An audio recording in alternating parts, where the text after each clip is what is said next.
에베소서 좀 지나가면 4장 13절이 있는데 거기에 우리가 좀 생각해야 될 말씀이 하나 있어요. 에베소 4장 13절 보면 우리가 다 하나님의 아들을 믿는 것과 아는 일에 하나가 되어 온전한 사랑을 이어 어디까지? 그리스도의 장성한 분량이 충만한 데까지 이르리니 이렇게 되어 있어요. 그리고 15절에 보면은 오직 사랑 안에서 참된 것을 하여 범사에 누구에게까지? 그에게까지 뭐한다? 잘한다. 예.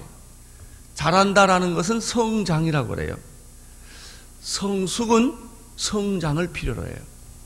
성장하지 않으면 성숙해지지 않아요. 어린아이를 가리켜 성숙하다 이렇게 말하지 않아요. 성숙을 위해서는 성장이 필요합니다. 믿음의 성장이 필요합니다. 날마다 새롭게 성장되는 것이죠. 성장을 위해서는 고통이 필요합니다. 고통이 없이는 성장은 없습니다. 따라서 성장의 끝은 성숙이고 고통의 열매는 성장이에요. 고통이란 무엇입니까? 그것은 변화입니다. 변화를 주면 고통이 오는 거예요. 고통 없는 변화는 없습니다.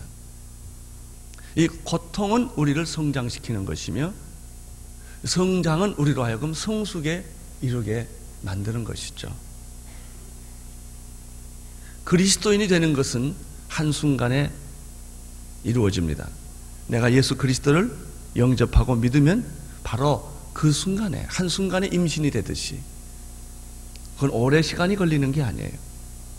한순간에 그리스도인으로 나는 거듭 태어나는 것이죠. 그러나 성숙한 그리스도인이 되는 것은 한평생 걸리는 일이에요. 성숙한 사람은 자기가 말할까요? 남이 말한 걸 들을까요? 미안해, 너무 이렇게 쉬운 얘기를 해서.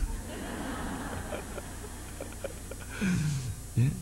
성숙한 사람은 남의 얘기를 많이 듣죠. 미숙한 사람은 그건 자기 주장한다는 것 똑같은 패턴이죠. 그래서 이 성숙과 미숙 사이의 걸림돌이 뭐냐? 그게 뭐냐면 변하지 않는 자아예요. 자기가 변하는 사람, 그걸 성숙한 사람이라고 그러고, 아직도 자기가 변하지 않는 사람을 우리는 미숙의 모든 현상들을 결국은 자아에서 우리가 찾아볼 수가 있습니다. 오늘 우리는 이런 의미에서 출애굽기에 나오는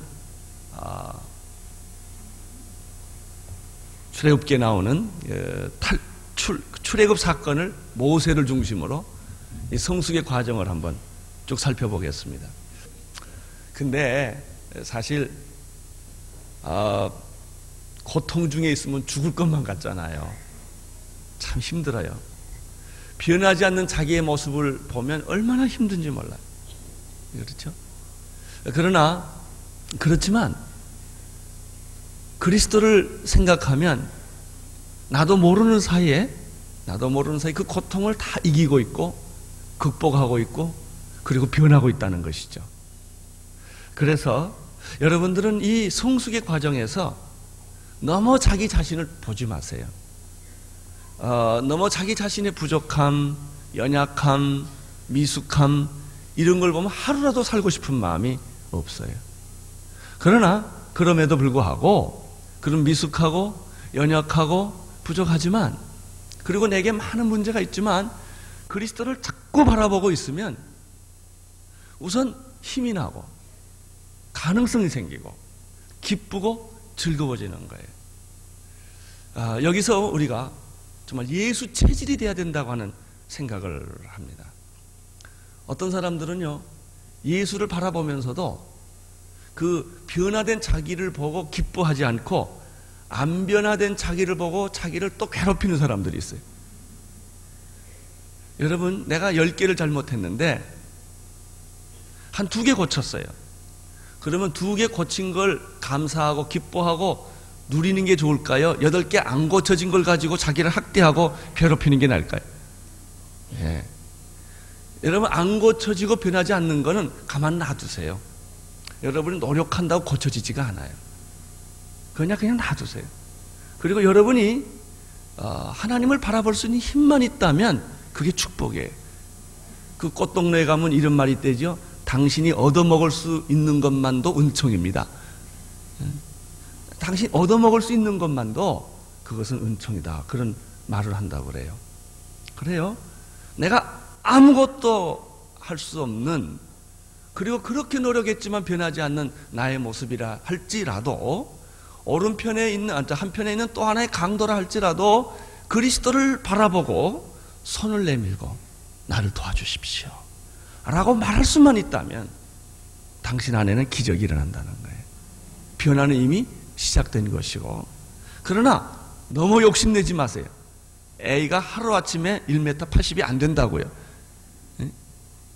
아이는 시간이 가면서 자라는 것처럼 우리가 그리스도만을 바라보는 것이 분명하다면 변할 것이다. 오늘 이 하나님의 말씀을 보면, 특별히 1절, 2절을 보면 이렇게 되어 있습니다. 내가 오늘날 명하는 모든 명령을 너희는 지켜 행하라. 그리하면 너희가 살고 번성하고 여호와께서 너희 열조에게 맹세하신 땅에 들어가서 그것을 얻으리라. 내 하나님 여호와께서 몇 년 동안? 40년 동안 너로 광야의 길을 걷게 하신 것을 뭐라 그랬어요? 기억하라. 기억하라. 이는 너를 낮추시며 너를 시험하사 내 마음이 어떠한지 그 명령을 지키는지 아니 지키는지 알려 하심이라. 여기서 우리가 이 성숙의 과제를 놓고 생각할 때 하나님께서 나에게 성숙을 원하시고 성숙을 위하여 광야라고 하는 고통의 현장에 집어넣으신 분은 누구라는 거예요? 하나님의. 여러분이 실수해서 거기 간 게 아니고 하나님께서 여러분을 의도적으로 거기 집어넣었다는 것입니다.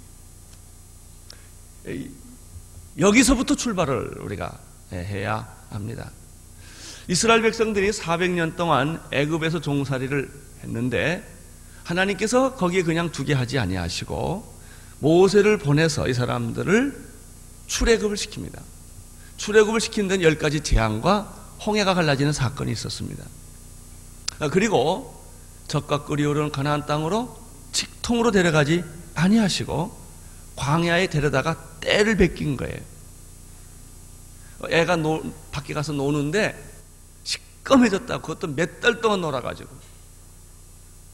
그래서 떼를 베끼려면 가죽을 베끼는지 떼를 베끼는지 모를 정도로 그런 사람이 참 많아요. 뭘 하나 고치려면 살을 찢는 것 같이 아파요. 왜냐하면 귀신하고 나하고 너무 섞어져가지고 이게 안 떨어져. 이게 안 떨어져. 이런 사람을 구원은 했는데 바로 안방으로 못 데려간단 말이에요. 바로 새 옷을 못 입힌단 말이죠. 그 사람에게 안방에 데려가고 침대에 가서 누이고 그러려면 우선 냄새나는 시궁창에서 평생 살던 그 사람, 머리에는 이가 가득 차고 뭐 그냥 정말 살인지 뗀지 모르게 이렇게 이 사람을 먼저 데려다가 때를도 좀 베끼고 냄새 빠질래도 그 얼마나 오래 걸린다고. 냄새도 다 빼고 난 다음에 그 다음에 교양 있게 또 밥 먹는 것도 포크 나이프 하는 법도 알아야죠. 교양 있게 훈련도 시켜서 그리고 그 안방으로 응접실로 데려오는 것처럼 하나님께서 우리가 구원받았을 때는 괜찮은 사람이 아니란 말이에요. 내가 여러 가지 문제가 많은, 하나님이 원하지 않는 문화 속에서, 하나님이 원하지 않는 사고방식 속에서, 세상 속에서 오래 때묻히고 살아왔던 사람이에요. 이런 사람을 하나님이 구원해 주신 것만도 고마운데 이제 우리를 어떻게 하시려고? 정말 당신의 나라의 왕자로 삼으시려고, 자녀로 삼으시려고 하기 때문에 이런 과정이 필요하다 이거죠. 여러분이 여기서 조심할 게 하나 있어요. 애굽 땅에서는 귀신 쫓아야 돼요. 그러나 광야에서는 귀신 쫓는 게 아니에요. 그것은 귀신 쫓는 문제가 아니에요. 이 애굽은 구원의 문제예요. 그러나 광야는 성숙의 문제예요. 그래서 우리가 어디에 있는지를 잘 알아야 된단 말이죠. 하나님은 지금 여러분들이 애굽 땅에 있는 것인지, 아직도 바로와 싸우는 영적 전쟁에 있는 것인지, 홍해를 아직 건넜는지 못. 그래서 홍해를 뭐라고 설명하냐면 세례라고 설명하잖아요. 구원의 세례가 홍해예요. 홍해를 지나갈 때 세례받았다는 것이죠. 이 사람은 광야로 넘어왔을 때는 이미 구원받은 하나님의 자녀지만 아직도 이 사람은 세상 문화 속에 있지 하나님 문화 속에 없단 말이죠. 말하는 거나 생각하는 거나 움직이는 거나 이런 게 다 아직도 세상적이에요. 자, 여러분은 어떠세요? 아직도 세상적입니까? 그래도 하나님 나라에 좀 더 가깝습니까? 예, 그건 여러분이 아시죠? 교회 생활을 오래 하다 보면 자꾸 이게 교회와 익숙해지게 되고 하나님과 익숙해지게 되고 성경적 사고방식과 익숙해져요. 무슨 사물을 볼 때, 돈을 하나 쓸 때 내가 어떤 방향에서 이거 선택하냐, 이게 전부 연관됩니다. 어떤 사람은 전혀 신앙적인 아닌 방법으로 돈 쓰는 사람이 있어요. 근데 그 사람 또 돈도 뭐 가난한 사람 도와주고 다 하지요. 그렇지만 이게 달라요. 시간을 어떻게 쓰느냐, 돈을 어떻게 쓰느냐, 자녀 관리 어떻게 하느냐, 내 기업을 어떻게 하느냐, 이게 전부 이것과 연관되어 있어요. 그래서 오늘 이 신명기 8장 1절 2절에 보면은 이 40년 동안에 너로 광야의 길을 걷게 하신 분이 누구다? 하나님이다. 따라서 고통은 누가 허락했다? 하나님이 제한적으로 허락을 했다. 이게 욥입니다. 고통은 하나님이 허락해 주었다. 그 고통은 당신이 잘못한 거, 죄진 것도 아니고 하나님이 실수한 것도 아니에요. 그럼 당신이 겪는 고통은 뭐냐? 내 구조가 잘못된 것으로 말미암는 고통이다. 그러니까 이건 시스템이 잘못되어 있어요. 그래서 얻어지는 고통이지 당신이 무슨 악한 마음을 가졌거나 나쁜 동기를 가진 것이 절대 아니죠. 단지 하나님의 폼에 맞지 않기 때문에, 그 하나님의 폼에 들어가려니까 어떤 건 깎아야 되고 어떤 건 포기해야 되고 어떤 건 잘라야 돼. 이거를 가리켜 하나님의 가지치기라고 그러는 거예요. 그게 요한복음 15장에 나오는 나는 포도나무에 너희는 뭐예요? 가지니 네가 내 안에 붙어 있으면 많은 열매를 맺느니라. 그러나 하나님께서 뭐 열매를 맺지 못한 가지는 뭐예요? 찍어 버리겠다고 그랬어요. 근데 내가 이렇게 멀쩡하게 있는데 내 인생이 열매를 맺지 못하고 입만 무성하면 하나님이 쳐버리겠다는 거예요. 그거는 우리가 과수원에 농사를 짓는 사람들 보면 알아요. 농부가 과일을, 좋은 과일을 맺기 위해서 그 발아한 과실을 다 욕심 있게 다 하지 않아요. 다 잘라버린다고. 하나님께서 무섭게 내 인생을 다루세요. 불필요한 것은 무섭게 잘라버려요. 당신의 인생에 있어서 암덩어리가 돈이다 그러면 돈을 탁 잘라버려요. 그럼 나는 어떻게 할까요? 하나님 웬일이십니까? 어떻게 내 돈을 다 가져가십니까? 근데 이상하게 이리 띠끼고 저리 띠끼고 안 돼, 그게. 그러는 거예요. 네가 건강에 문제가 있다 그러면 건강을 탁 쳐버려요. 근데 죽이지는 않아. 이게 특징이에요. 돈 없어도 망하게는 안 해. 그것 때문에 고통을 겪게 만들어. 아주 고통스럽게. 사람마다 그게 다 달라요. 그래서 하나님은 정확하게 나를 관찰하시고 여지없이 잘라버려요. 무섭게 잘라요. 두 번째, 이 말씀 속에서 첫 번째는 광야의 길을 걷게 하신 분이 누구다? 하나님이다. 고통을 허락하신 분도 누구다? 고통에는 뜻이 있다 없다? 있다. 그래서 고통을 두려워하지 말아라. 고통을 거부하지도 말아라. 그 고통은 당신에게 축복의 그릇이 된다. 우선 그렇게 생각하세요. 그렇게. 따라서 우리는 불평하지 않고 뭐예요? 감사. 쫓겨나면서 감사하고 잃어버리고 감사하고 그런 거예요. 그러니까 예수 안 믿는 사람이 볼 때는 황당하지요. 예수 믿는 사람들이 상당한 거예요. 그런데 그 평안을 빼앗을 수 없는 거예요. 그 기쁨을 빼앗을 수 없는 거죠. 자, 두 번째 2절에서 너를 낮추시며 너를 뭐하사?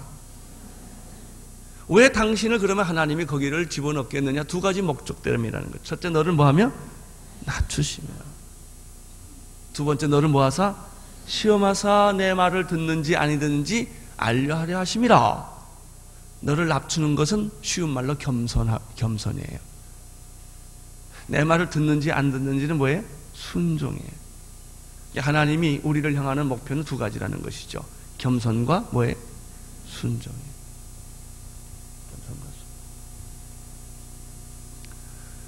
이거를 뒤집어 보십시다.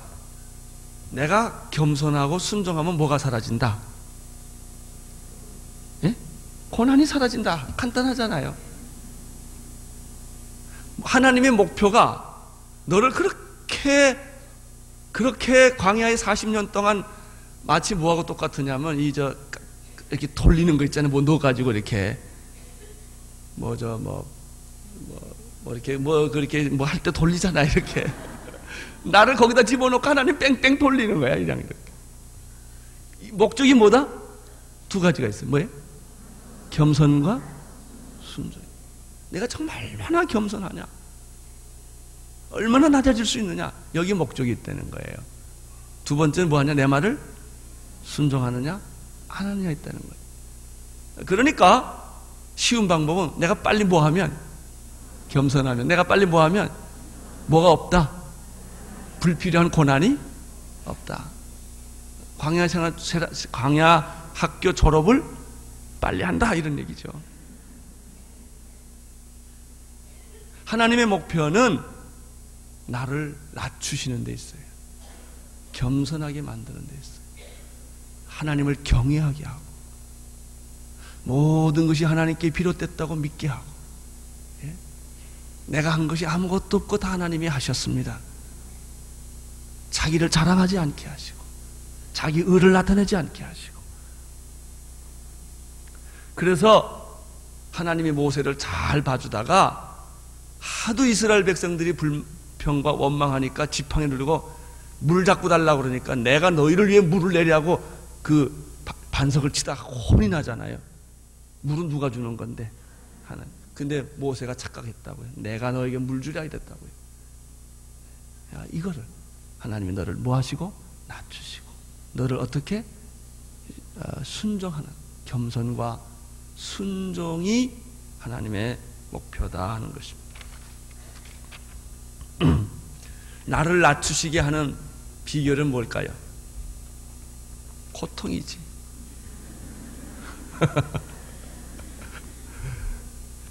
이 하나님이 하시는 방법은 참 오묘해요. 고통을 안 받는 비결, 스스로 낮아지는 거예요.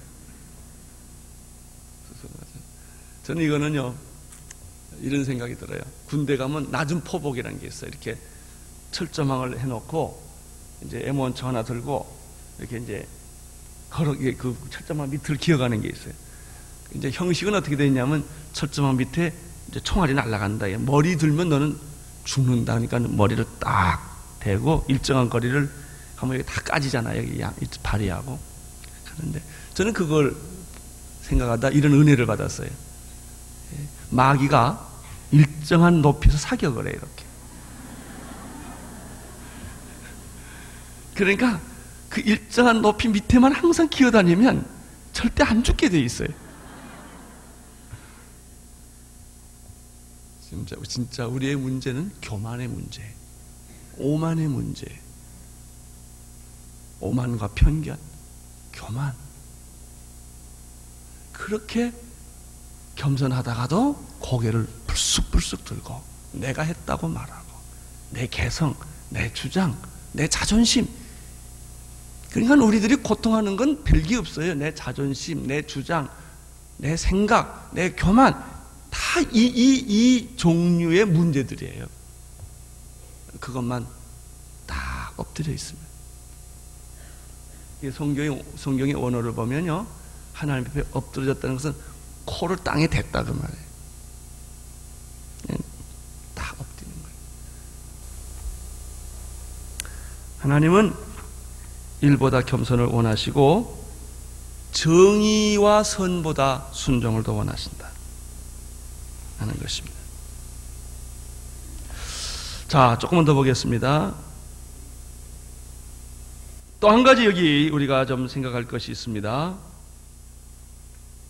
4절, 이 40년 동안에 내 의복이 헤어지지 아니하였고 내 발이 부릅뜨지 아니하였느니라 그랬어요. 이 아주 중요한 말이에요. 40년 동안 이스라엘 백성들이 그렇게 고생을 했지만 내 발이 부릅뜨지 않았고 내 의복이 헤어지지 아니했다는 사실.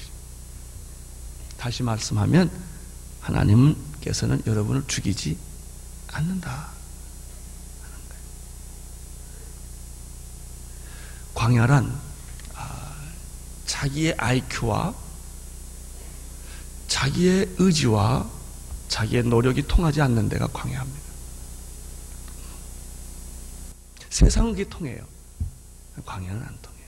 광야는 누구만 봐야 돼요? 하나님만 바라봐야 돼요. 하나님. 자기를 보거나 환경을 보거나 주변을 보면 죽게 되어 있습니다. 그것이 이 세상에 그리스도인이 살아야 할 원칙, 예수만 바라봐라. 예수만 바라봐라.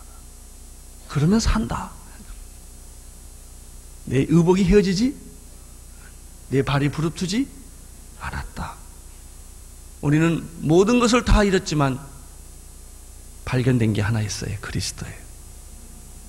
우리 하나님 한 분, 예수님만 얻을 수 있다면 우리는 내 생의 모든 것을 다 잃어버렸다 할지라도 그는 가장 큰 것을 얻은 자요, 천국을 소유한 자인 줄로 믿습니다.